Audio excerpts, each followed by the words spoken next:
महापालिका निवडणुकीच्या निकालानंतर अजित पवार शरद पवारांच्या भेटीला गोविंद बागेतील निवासस्थानी दोन्ही नेत्यांमध्ये महत्त्वाची चर्चा सुरू।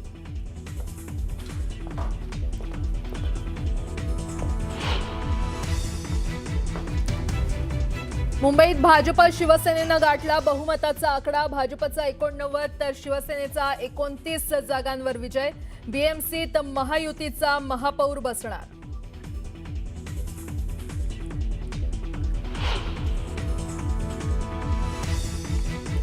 राज्यात बाळासाहेब ठाकरे एकच ब्रँड, फडणवीसांचा ठाकरे बंधूंना टोला।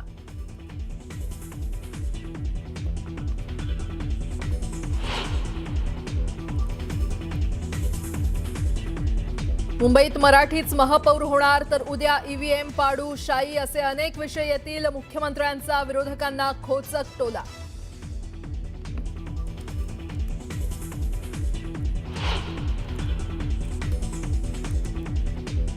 पंचवीस वर्षांच्या ठाकरेंच्या बीएमसीतील सत्तेला सुरुंग। ठाकरेंची शिवसेना 65 जागांवर विजयी तर मनसेला अवघ्या 6 जागा।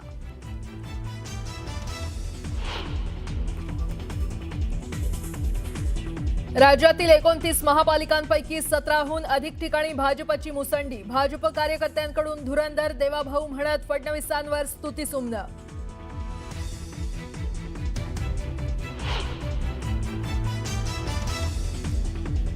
पुण्यासह पिंपरी चिंचवडमध्ये भाजपचा अजित पवारांना दे धक्का। पिंपरी चिंचवडमध्ये भाजपचे 83 तर पुण्यात 90 उमेदवार विजयी।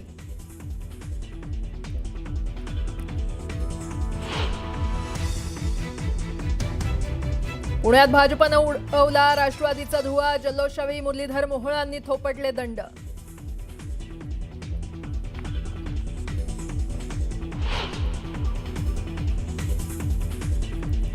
महापालिका निवडणुकीत प्रस्थापितांना धक्का। समाधान सरवणकर, कप्तान मलिक, दीप्ती वायकरांसह अरुण गवळीच्या दोन्ही मुलींचा पराभव।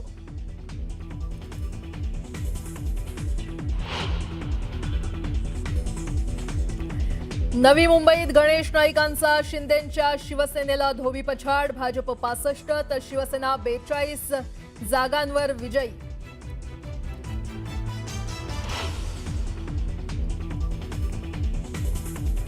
आणि महापालिका निवडणुकीत एमआयएमची जोरदार मुसंडी। छत्रपती संभाजीनगरमध्ये 24 तर इतर 12 महापालिकांमध्ये एकूण 95 उमेदवार विजयी।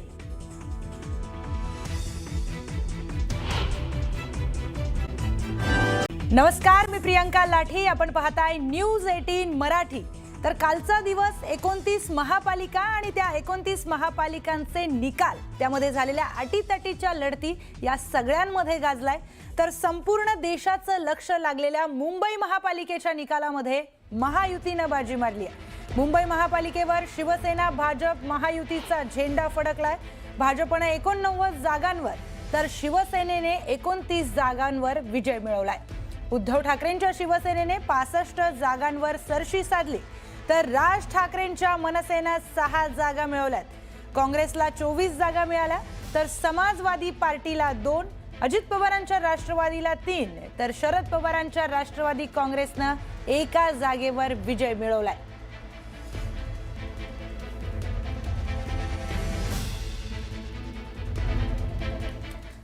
तर मुंबई महापालिकेसह राज्यातील 17हून अधिक महापालिकांवर भाजपने आपला झेंडा फडकवलाय।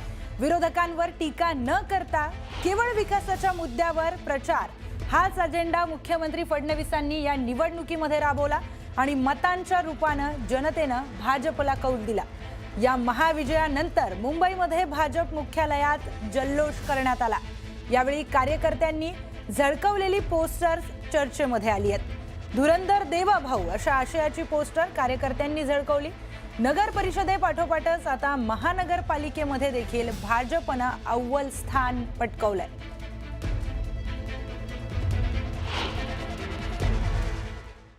महानगरपालिकेच्या निवडणुकीमध्ये भारतीय जनता पार्टी आणि महायुतीला महाविजय मिळालेला आहे आणि एक प्रकारे सगळे रेकॉर्ड हे आपण त्या ठिकाणी तोडलेले आहेत। 29 पैकी 25 महानगरपालिकामध्ये भाजप किंवा महायुतीची सत्ता ही त्या ठिकाणी येते आहे आणि मुंबईच्या महानगरपालिकेवरही महायुतीचा झेंडा फडकेल यात आपल्या मनामध्ये कुठली शंका नाही। आपण या निवडणुकीमध्ये विकासाचा अजेंडा घेऊन गेलो। माननीय प्रधानमंत्री नरेंद्र मोदीजी यांच्या आशीर्वादाने त्यांनी जो विकासाचा अजेंडा दिलेला आहे तोच अजेंडा घेऊन आपण जनतेमध्ये गेलो होतो आणि या विकासाच्या अजेंड्याला जनतेने भरभरून त्या ठिकाणी प्रतिसाद दिलेला आहे हे सांगताना मला मनापासून आनंद होतोय।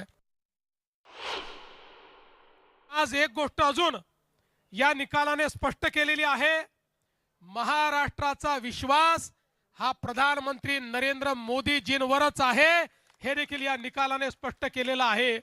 आणि म्हणून आज खऱ्या अर्थानं या निकालाच्या निमित्ताने हिंदुहृदय सम्राट शिवसेना प्रमुख बाळासाहेब ठाकरे यांचंही मी स्मरण करतो, कारण त्यांचाही आशीर्वाद हा आपल्या महायुतीच्याच पाठीशी होता आणि म्हणून हा विजय आपल्याला या ठिकाणी मिळालेला आहे। तर जिंकून आल्यानंतर मुख्यमंत्री देवेंद्र फडणवीसांनी आपली प्रतिक्रिया दिली। त्यामध्ये बोलताना मुंबईमध्ये फक्त बाळासाहेब ठाकरे ब्रँड आहेत, इतर कुणीही स्वतःला ब्रँड समजू नये। मुख्यमंत्र्यांनी ठाकरे बंधूंना हा टोला लगावलाय।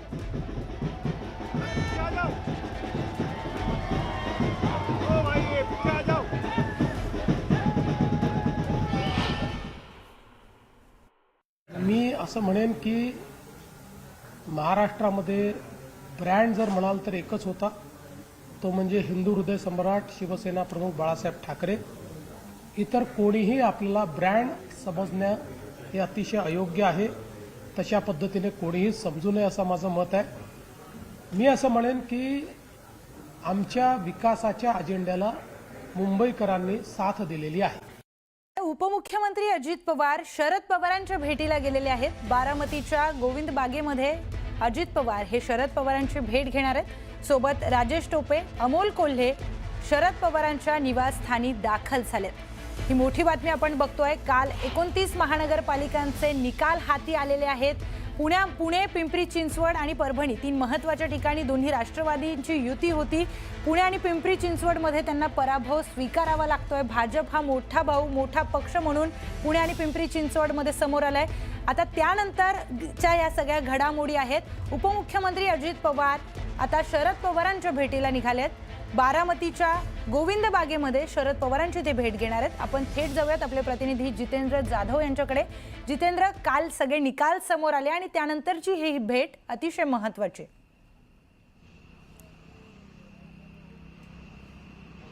अगदी खरं आपण बघितलं की कालच्या ज्या घडामोडी झाल्यानंतर जी राज्यामध्ये उलथापालथ झालेली आहे, राष्ट्रवादीला धक्का बसलेला आहे, अजित पवार गटाला देखील धक्का बसलेला आहे। आणि आज बारामतीच्या कृषीचं उद्घाटन होणार होतं गव्हर्नर यांच्या हस्ते, राज्यपालांच्या हस्ते, परंतु काही कारणास्तव राज्यपाल यांचा दौरा कॅन्सल झालेला आहे।